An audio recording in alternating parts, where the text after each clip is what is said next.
Computer. Hello, everyone. My name is Ned Dennison. I'm the chairperson of the Marathon Swimming Hall of Fame. We have one of our recent honorees with us, Evan Morrison. Let me give you a brief background of Evan's accomplishments and contributions to sport, and we'll get into some questions. I guess, first of all, to say that Evan is a very accomplished marathon swimmer, Catalina Channel, among other things. He also holds some course records, including Santa Cruz Island to the California mainland, which he took from me. He was the co-founder of the Marathon Swimmers Federation, and he serves currently as president of the Santa Barbara Channel Swimming Association. Evan, say hello to everybody. Hello. Nice to see you today, Ned. Tell us about your early swimming. Presumably starting in the pool. Were you any good at it? What strokes did you swim? Well, first, before I forget, I want to clarify that Jim McConaughey broke my Santa Cruz record the year after I set it, so I no longer hold that record, and it serves me right, I guess. Respect for my elders. But anyway, so yeah, I grew up swimming competitively in the pool in Santa Barbara with the Santa Barbara Swim Club. I guess I was a pretty good high school swimmer, and then went on to become a very mediocre Division I college swimmer. So mediocre that I retired after 2 years and focused on my academics for the rest of college there. But yeah, so but swimming is generally the only sport I've ever done from an early age, and somehow I came back to it a little later in life and discovered the open water. You told me one time a story about your health in your hips, which I found to be inspirational. Share it, if you will, with the audience. Well, so I had some developmental hip dysplasia, which basically means my hip was not well formed and was dislocated when I was born. And then it's not necessarily an issue for most kids who were born with this, but my problem was not diagnosed for a while, like a year and a half, and as a result, it did quite a bit of damage to the joint, and prevented me, I think, from doing a lot of things that little kids might like to do. But it also kind of focused my energies on swimming where it wasn't an issue. And I had a number of surgeries growing up that sort of culminated in a total hip replacement when I was 25 years old. And so now it's actually been wonderful since I've been able to do a lot of things at my advanced age now, that hiking and just walking without pain that I wasn't able to do when I was younger. And of course, the swimming is unaffected by it. That's been sort of the constant through my life. Tell us how you got involved in long distance swimming. I presume growing up in Santa Barbara, you were in the ocean a lot, but the long distance swimming typically is a different thing for a lot of people. Yeah, well, it's interesting. The pool that I swam in Santa Barbara, place called Los Baños del Mar, is a gorgeous place. And it's literally like 50 feet from the ocean. I was in the ocean a fair bit, but not doing really any ocean races or anything like that. It wasn't until later that I got into that. And I was actually, ironically, I was living in the Midwest, where the open water swimming opportunities were far fewer and far between than they were in California. And at the time, I was in my late 20s, and it was just sort of a way to get back into this sport that I had always done, but in a new and interesting way, and in a way that didn't constantly remind me of how much faster I was when I was 18. That stuff doesn't matter anymore in the open water, or at least not as much. And so I started off with little local lake swims in Ohio. I lived in Ohio for a couple of years, and then in Chicago for another year. Did the Big Shoulders swim in Chicago in Lake Michigan. And from there, just sort of migrated to longer swims in different places. And I think that's how it is for a lot of people. They get into it on the shorter end and realize, oh, the longer I go, the better I am. And this is interesting and challenging in a way that I'd never experienced before. So before you and I met this recently in Naples, I think the previous time was at the South End Rowing Club in San Francisco. Talk about the club and the personalities and possible influence on your open water. Yeah, so when I moved to San Francisco, of course, I immediately joined the South End Rowing Club, and I think to me, the ideal place to be for serious training for marathon swimming.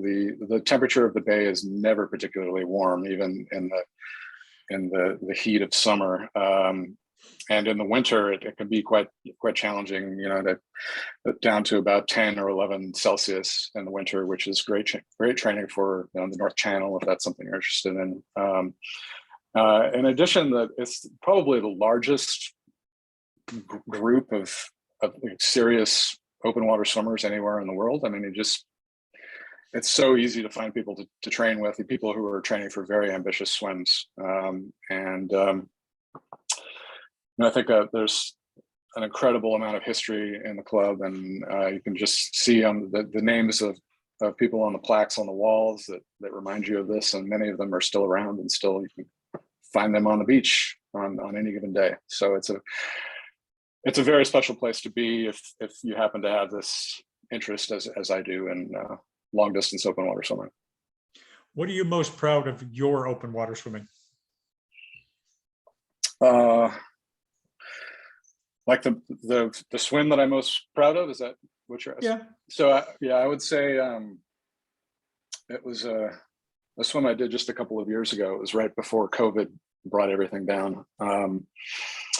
For my 40th birthday, I wanted to do something crazy and special, and so I organized a swim out and around Angel Island and back in San Francisco Bay. And it's a swim that I had done before, but what was a little different about it is I did it on February 1st, where the water temperature is quite chilly. As far as I know, this was the first time anyone had attempted it in the winter. And I think I'm most proud of it because it was the one swim of all of them that I've done where I wasn't actually sure that I could do it.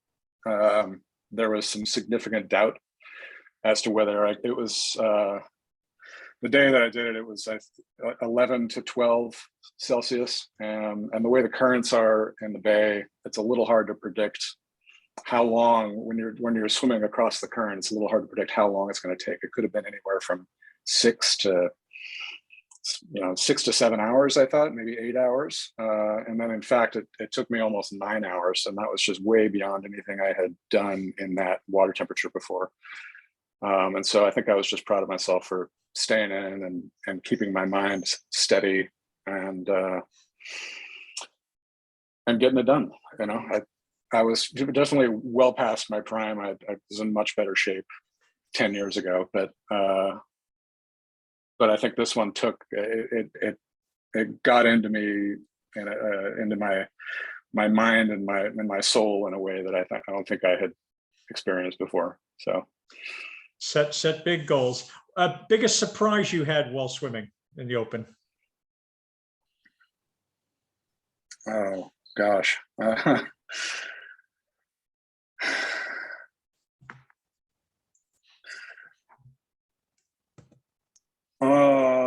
don't know. I think it would have to be something in the bay. I think that when you swim in San Francisco Bay, you have to get so used to things not going according to plan, because you're either swimming, generally when you can go across the current. If you have a boat with you, you can go over to Alcatraz or Angel Island, but typically on a day-to-day basis when we're training, you're going against the current or you're going with the current. And typically we'll go against the current first and with the current coming back. And depending on the swim that we're planning, we sometimes have to time it so that, we want the first hour or two to be against it. And then, but the current doesn't always do what you're predicting it to do.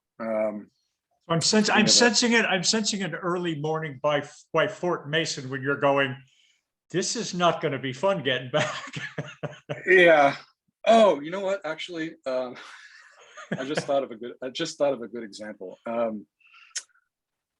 One of these, you came out for Susie Dodds's 24-hour relay and one of those years. And during one of the, I think before the day before the relay started, I planned a little swim at China Beach in San Francisco with a few of my friends, Elaine and Andrew and Elaine Howley, Andrew Malinak, Sarah Thomas. Well, when I say that I planned it, I didn't really plan it. I just, let's go to China Beach and swim. I figured what could go wrong? Problem is I didn't really look at the tides beforehand. I figured, we're all strong swimmers here. Worst case scenario, I don't think I even got that far into my thinking, but we swam from China Beach. We swam toward the Golden Gate Bridge, and that for about, I don't know, half an hour or so. This wasn't intended to be a long swim. And then we turned around and started coming back. And it was after about 10 minutes, we realized we're not going anywhere. These are not slow swimmers, and we are not making any progress against this current. And so as the organizer, you visualized everybody being swept to their death and it being your fault.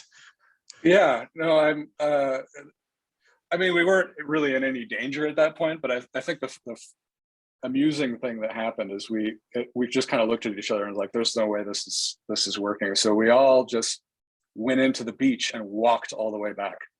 And so this is like, thinking about who's involved in this swimming, I was like somebody who swam the English Channel 4 times without stopping, and we're walking along the beach all the way back to our starting point. It's just like something really went wrong here. But we all laugh about it now. In fact, we were laughing about it at the time, but it was. So for the listeners, the open water can humble you. Oh yeah. Don't give it too many chances because it's there waiting at any time. But this is a classic example of 4 very, very highly regarded swimmers being humbled. Oh, yeah.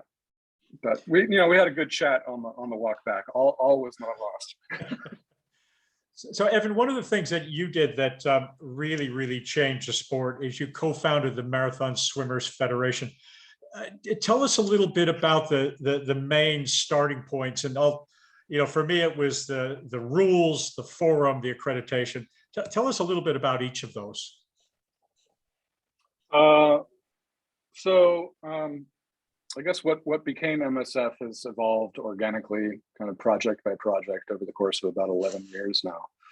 And in the beginning, it was really just the forum. And I would say in general, the through line has been that, or the motivation has been that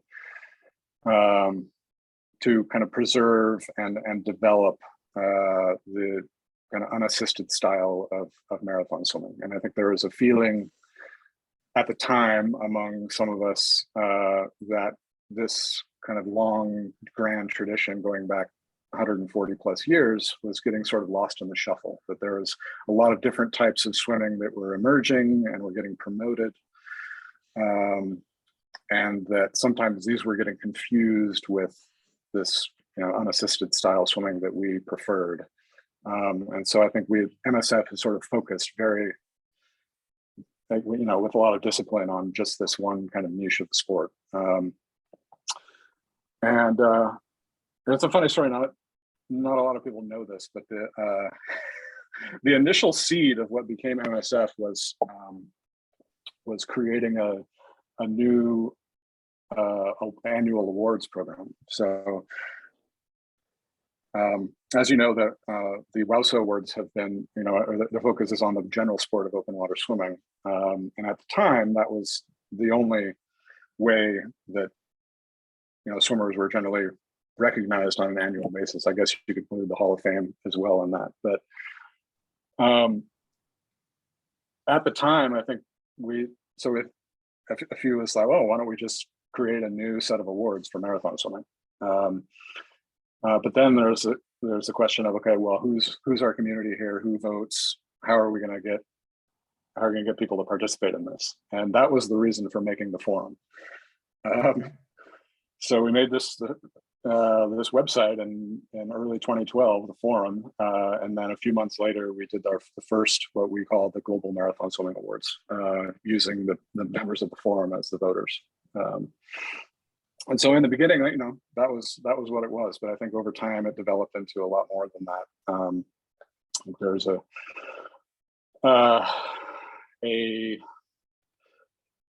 famous swim in the fall of 2013 by Diana Nyad that caused quite a bit of controversy in the community. And so the two next big projects to come out of MSF were kind of a direct response to that.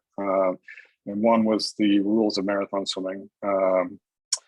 This was an effort to sort of define a community consensus about what the rules of marathon swimming are, what are unassisted rules. I think at the time, again, it was very different. I think you would hear people making the argument, oh, well, there's local rules for local swims and they're really arbitrary, actually. And so if you're doing a new swim, you can make up whatever rules you want. That was a serious argument that people made at the time, which we rejected, because we felt that actually there is quite a bit of global consensus about what unassisted swimming means.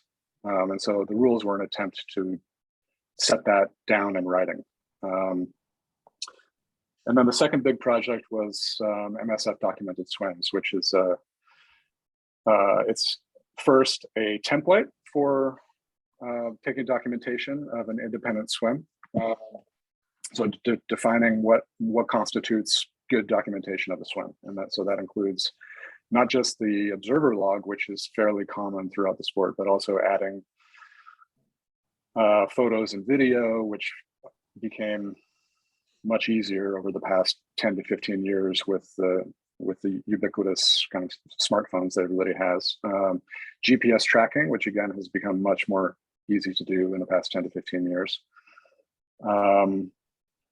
And so it's a template, and it's also a service to publish. This was another very important part of the system was making public your documentation when you do an independent swim, because there's a value of transparency there, and then showing people what you did.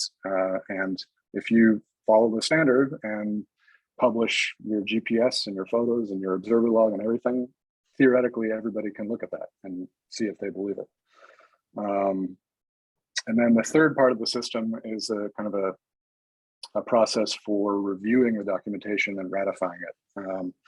And we currently have a group of about 15 people from around the world who review documentation. And then we have a form for going through kind of each of the items in the template and checking off the boxes and various things. So that's MSF Documented Swims, and that arose out of the situation that the sport found ourselves in after the Diana Nyad swim, where there really was no kind of overall institutional process for dealing with that.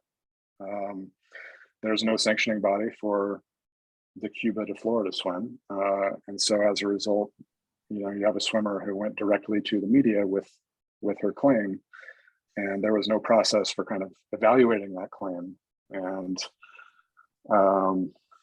And so the MSF Documented Swims was sort of a response to that situation, to try to define a standard for documentation, and for people who want to do these off the grid sorts of swims, defining a standard for doing that in a way that people will believe, and that will minimize any sort of controversy or doubt that may happen when somebody does something really outrageous.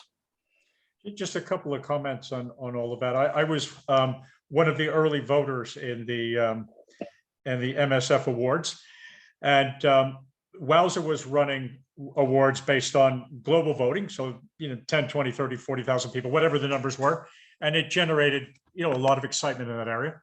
I kind of think the MSF ones were sort of like the Academy Awards. I felt like I was a member of the Academy as a reasonably accomplished marathon swimmer. And the award had a certain cachet, which was, this was an award by your peers, by your marathon swimming peers. And it had a cachet, and it still does, and people remain very proud of those awards.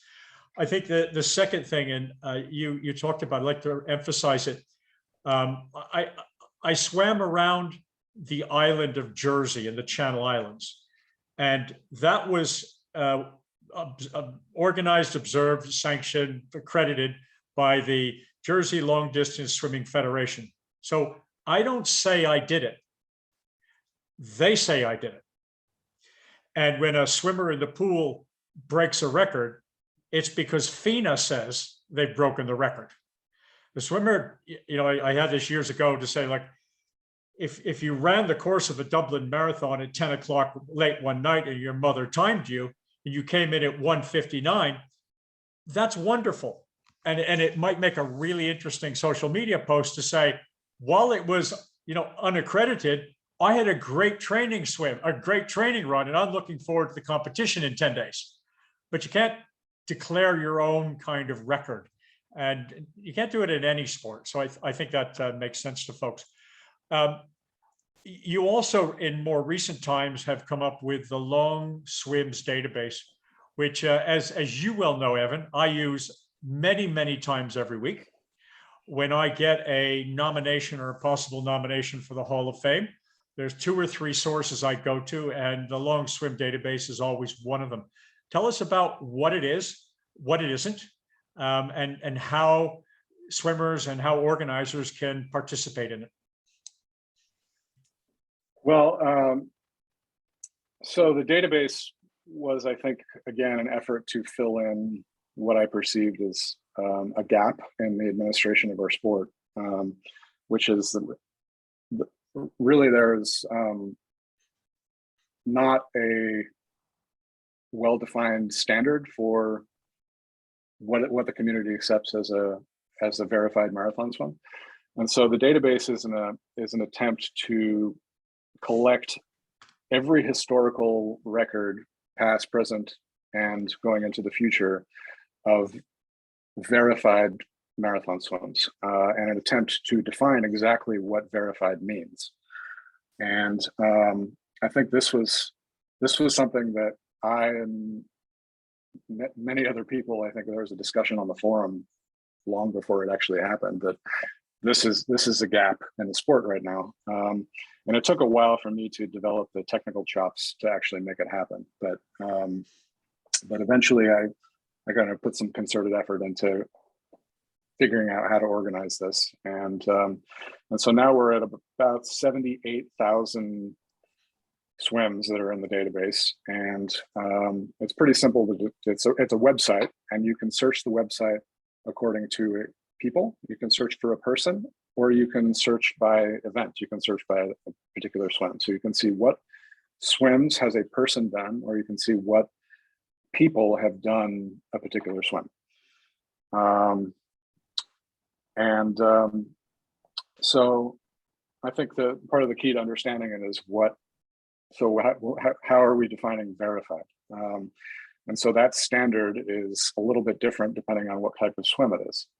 I think the sort of lowest standard is for races. So we generally I accept any race results where I can reasonably determine that the rules are vaguely unassisted, which means there's either no wetsuits allowed or that skin swimmers are properly distinguished in the results from wetsuit swimmers.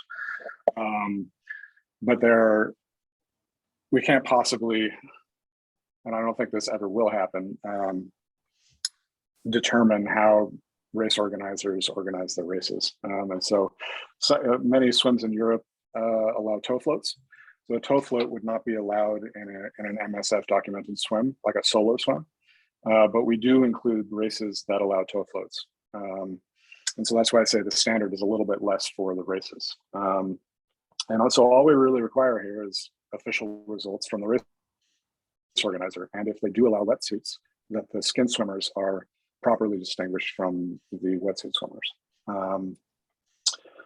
The second level is like a sanctioned solo swim. An example would be the Catalina Channel, and you swum the Catalina Channel sanctioned by the Catalina Channel Swimming Federation. We do not require any proof or evidence of this swim aside from being listed on the CCSF website. So we are saying by listing the Catalina Channel swimmers that we trust in their process we trust that they are rigorous. We know what their rules are, and we know that it meets the standard of our database. So if we see your name on the CCSF website, you get listed. And then the third level is an independent, like self-organized marathon swim, and that's the highest standard. We require the most evidence for that, and the evidence is very simple. It's as we've defined it for MSF documented swims. So if you go out and do your own swim in a body of water that doesn't have a local governing body, we have a very well-defined list of the things that you need to do, the GPS track, the observer log, the photos, the video. And if you do that and you submit it, we will list it in the database. So those are basically the three categories of swims that are included in the database. What's not included in the database: wetsuit swims, relays. It's no offense to relays. They're a lot of fun, but it's a whole different level of work. And currently I am the only person working on this project. So I have to kind of limit myself in a way that makes it sustainable for me. And so relays are just something I've decided I don't have time for that. If somebody else wants to go out and make a relay database, I totally support that, but I'm not going to. How much time have you put into this, Evan? Take a wild guess. Take a wild guess. Well, thousands of man hours. Average of maybe 10 hours a week going back 4 years. It's a part-time job for sure, and it's one that I really enjoy. If I didn't enjoy it, I wouldn't do it. So one of the interesting topics, or not interesting topics, in our sport is every now and then a new association forms. Okay, and so in Ireland we have a new association for the Fastnet Island swims. No one was doing it before. Steve Redmond, Noel Brown, Nathan Timmins, Stephen Black, with one of the boatmen, are involved. I know them all well. They have good reputations. They look honest. It's probably pretty easy for you to say, okay, folks, give us a set of results on the solo swims. We know your rules are on the website, and that's easy. What happens when somebody sets up a second association for the same piece of water? What do you do? I'm going to address the first part of your question first, which is when somebody develops an association where there wasn't an association before. And I just want to be very clear that I think that's wonderful when that happens. It takes a load off of me and the other people who are working on MSF, makes it much less work. Like I described, if you get your name listed on the CCSF website, we don't require anything else besides your name being listed. That's a lot less work than having to go through and look at everybody's GPS track for every Catalina swim. That would be impossible. So I love what they're doing in Fastnet, and indeed we do list Fastnet swims just based on the results that are provided by Noel and the others that are involved in the association. And in fact, I think it's one of the most inspiring stories for me as an administrator when a swim is first documented through MSF, and then later becomes an association, and they take it over. That to me is a success, an absolute inspiring success in the sport, and it's happened a few times. So the Monterey Bay swim, of course, was first done by Cindy Cleveland in 1980, but then there were two swims more recently by Patty Bauernfeind and Kim Rutherford that were documented through MSF. And then the following year, the Monterey Bay Swimming Association formed. And they took it over, and they've been doing an absolutely fabulous job, which I know from firsthand experience. So that to me is what it's all about, and that is our sport developing and succeeding. Also happened in Lake Tahoe, swims documented through MSF, and now there are two associations in Lake Tahoe. And there are a few other instances of that. To answer the second part of your question, when there's already an association and then a second association comes along, that gets a little bit more complicated. And I think it's all very specific to the locality. And the first question I would ask is, well, what's the motivation for the new association? What's the justification for it? Why are they doing this? And that answer varies.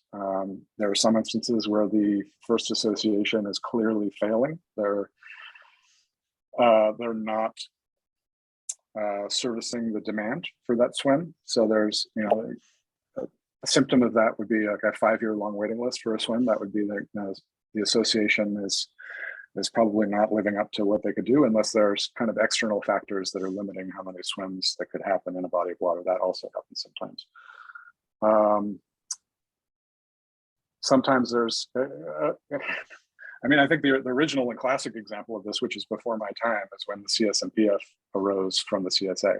I'm not going to comment on that because I wasn't there and I don't really know anything about it, but I think that's an interesting example as well.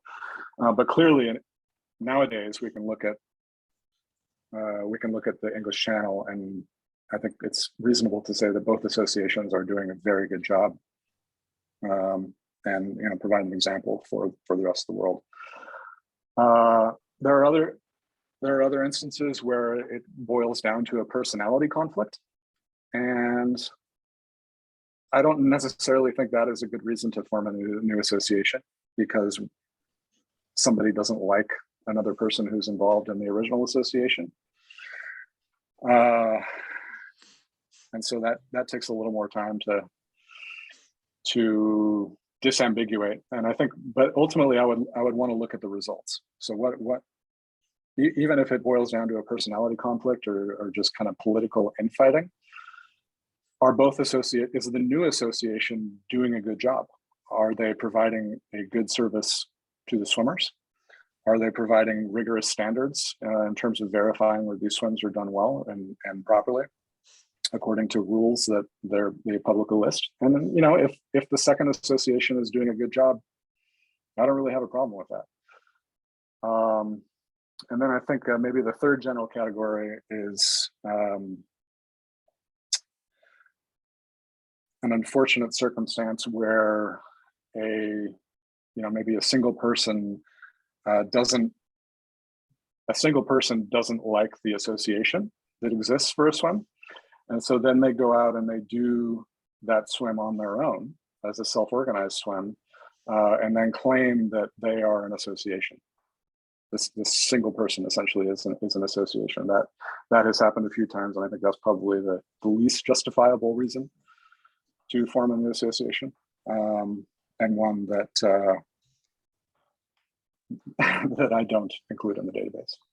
So I think for people listening, if you somehow managed to organize your brother and swam across the English Channel, and you weren't arrested by the British Coast Guard, you weren't arrested by the French Coast Guard, and then immigration let you back to Britain at some point, no one in our sport would recognize your swim.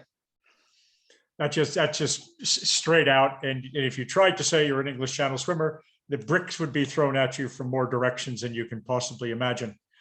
The other thing that you didn't mention, Evan, which is always in my mind, which is the first association on a swim has done a hell of a lot of work, almost always unpaid.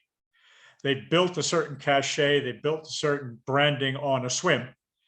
And before somebody comes in and takes advantage of that, I always kind of say, let's take a deep breath. Let's take a deep breath. It's not happening in 5 minutes. Let's take a deep breath. I wanted to relay my personal example on the long swim database. So I first saw it. I thought, fantastic. Wasn't that much longer. I looked my own name up. Delighted to see it in there. And then I went, you've missed about 40 of my swims. So I sent you a list of about 40 of my swims. Within minutes, 15 of them were included, where I had used the Irish Long Distance Swimming Association to accredit the swim, or whether it was a race from an organizer that you weren't familiar with at that point. And then about 25 of my other swims, MSF never said you doubted them. You just said, well, that's great, Ned. You and a couple of buddies headed off one day and did a 10K swim. You're not actually sure. Well, you know what year it was. That's good, but you don't actually know the date. You didn't record the time. There was certainly no observer and no log. Sorry, Ned, it just doesn't meet our standard to go into the long swims database. And I think I had enough emotional maturity at the time to go, yeah, I understand. So for swimmers who look at their list and it's incomplete, ask yourself the question, which of the swims missing would actually raise to anybody's kind of standard to include them, and then have a conversation with MSF. I'd say a couple things on that. And one is that, the reason that we have the standards and enforce them is that if we don't, then why would anybody go to the effort of meeting the higher standard? I mean, some people would, I think, out of honor, but other people maybe don't have the time or the motivation. And so this is the only way to kind of keep it a reasonably sustainable process. Is here's the standards. If you want to meet the standards, here's how to do it. If you don't want to meet the standards, I'm sorry. And the second one is, obviously in your case, like you tell me you did a swim, and I believe you because I know you, and you have a long history of doing other swims that other people have observed, and like clearly I'll believe anything you tell me. But what that says is it ultimately comes down to kind of personal connections. And if somebody that I don't know is coming to me and making the same claims, then I have to say, well, it's because I don't know you. And that's not really a sustainable process. And it makes it more personal than it should be. And so it's easier just to be objective and say, these are the standards, no matter who you are. This is what you have to do if you want to have your swim listed. You just recently put out a documentation package on your Facebook page for Sarah Thomas's 4-way English Channel swim. I'd encourage people to take a look at that. That was her Lake Champlain swim. Oh, is that Lake Champlain? Sorry. So Sarah's incredibly accomplished swimmer. And for the Lake Champlain swim, because it was going to be a big swim, the crew on the boat included people incredibly well known and trusted in the sport. And what I would say to swimmers is, if you've got a history of doing 10K swims, that's great.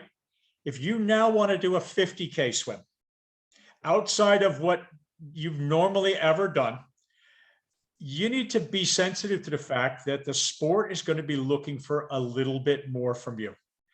Not only going to be looking for a big package of documentation, but it won't hurt to have people witnessing that swim who are well known in the sport. And so I always would say to somebody, if I ever did a 50K swim, well, first of all, I don't think I have it in me, but if I ever did a 50K swim across current neutral water, I'd want somebody like a Kevin Murphy to be observing my swim, where people would say, I don't believe Ned could do that swim, but if Kevin was on the boat and Kevin signed off on the documentation package, the guy's been doing this stuff for 60 years. I kind of tend to believe that Kevin's telling the truth and Kevin knows what he's doing. Don't get a pool official who's been doing 10 and under kids races to officiate the biggest swim ever done in the history of the sport. That's not going to be a winning combination. Yeah. I didn't know if you finished, sorry. How is the MSF run? Oh, sorry, you're asking a different question now. I will get to that, but I just wanted to respond to you, your comments on Sarah's swim and on just being very rigorous about who you choose as your observers and the quality of the documentation that you produce for these massive swims. Now, I think it's important to produce good documentation even for non-massive swims, but I think especially for the huge ones, that 50K, 100K, because I think when you do something really outrageous like that, there's going to be questions. And the quality of the documentation is the instant and immediate and satisfying answer to those questions. And when there's questions that don't get answered, that is corrosive to the sport. It,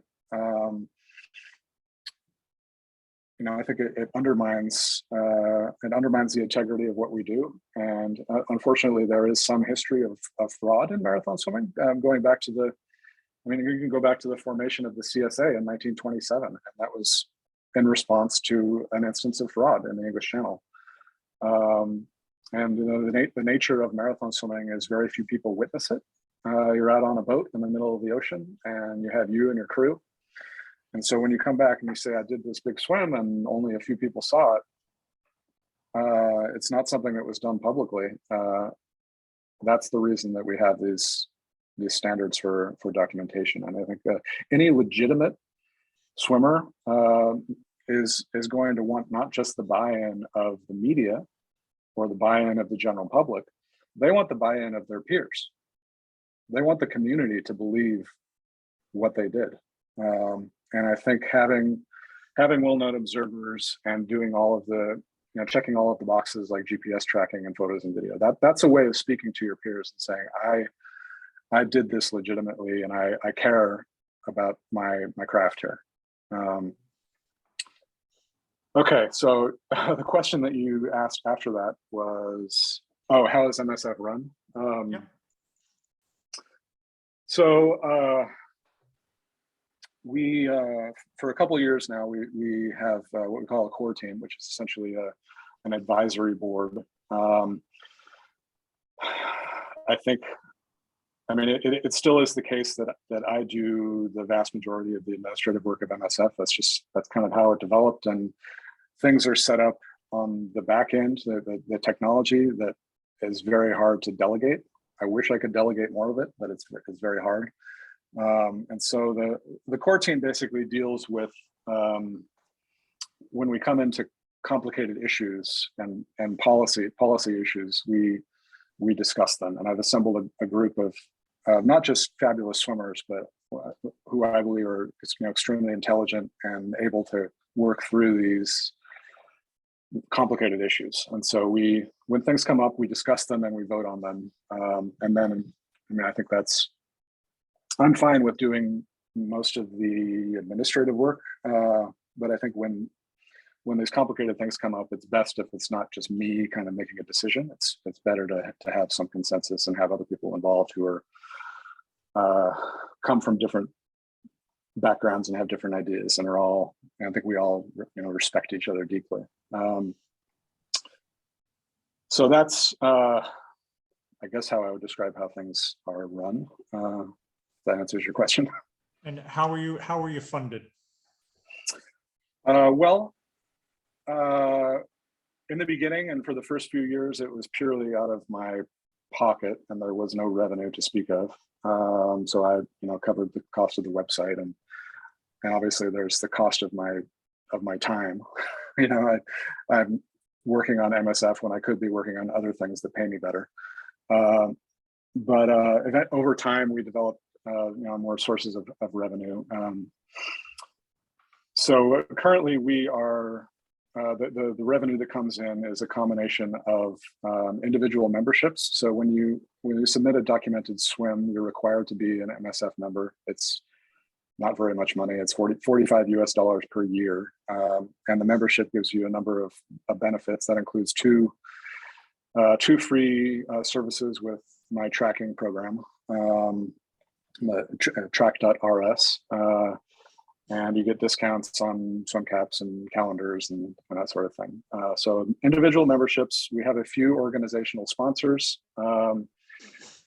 who, I'll put their logos up on the MSF website, they are putting in, the organizational sponsorship is $250 US a year. So again, that's not a lot of money.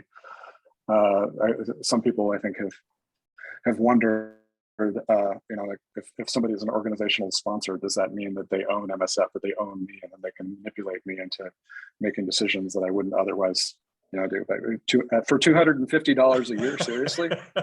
No, no. So we're just negotiating the price. Is it 250,000, Evan, or have we discussed this yet? Exactly. And then the third way the revenue comes. The third way the revenue comes in is through we have a photo calendar that we put out at the end of the year. That's kind of a fundraiser. All in all, you know, the time that I put into this is very poorly paid by this revenue. No one is making much money off of this. I can assure you of that. And there are still the costs of the website, which come out of my pocket. So, yeah. We're going to postpone a discussion about Santa Barbara for hopefully a future interview. Just one last question for you, Evan. And talk to people who have never given back to the sport. What joy or satisfaction do you get from putting back? Well, as I described at the beginning of this interview, swimming has sort of been a through line. That's something I've always done. Marathon swimming provided kind of a new way for me to experience the sport. But the issue with marathon swimming is that the training required to, you know, keep doing English Channel distance swims every year is quite time consuming. And I think it's hard to sustain for more than a few years, especially if you have to work for a living and you have other things going on, you have a family, whatever. And so I haven't always been able to train enough to keep doing really long swims. And, you know, I like when I have time to do these, but the administrative work and giving back and being involved with MSF and with the Santa Barbara Channel Swimming Association is a way for me to stay involved in the sport that I really love, in a way that I can better control how much time I'm putting into it, and in a way that doesn't require me to go to the pool every day. And I think I've met some just absolutely incredible people that will be lifelong friends through this sport, and that I wouldn't have if I was just purely in it for swimming on my own and taking all the time rather than giving. I think the administrative work that I've developed these friendships more than any of the rest of it. And honestly, it's interesting to me, especially the database is inherently interesting to me. I enjoy it. And my interests will be different from someone else's. And I think that it's up to the individual to figure out where they can give back and what is fulfilling to them. Everybody's going to be a little different. I mean, obviously, Ned, you have found your niche, not only in administering the Hall of Fame, but in running your court distance camp. And you found, you know, a few areas that you're very good at, and that you're able to, you know, to maintain your involvement in the sport, no matter what kind of individual swimming you may be doing. So I think that's what it represents to me. It's just a way to consistently keep in touch with what's happening in the sport, and meeting new people and maintaining these friendships that are very important to me. Evan, thank you very much for your time, and I will be pressuring you for a Santa Barbara interview shortly. Okay, thank you, Ned. This was fun. Yep. Bye.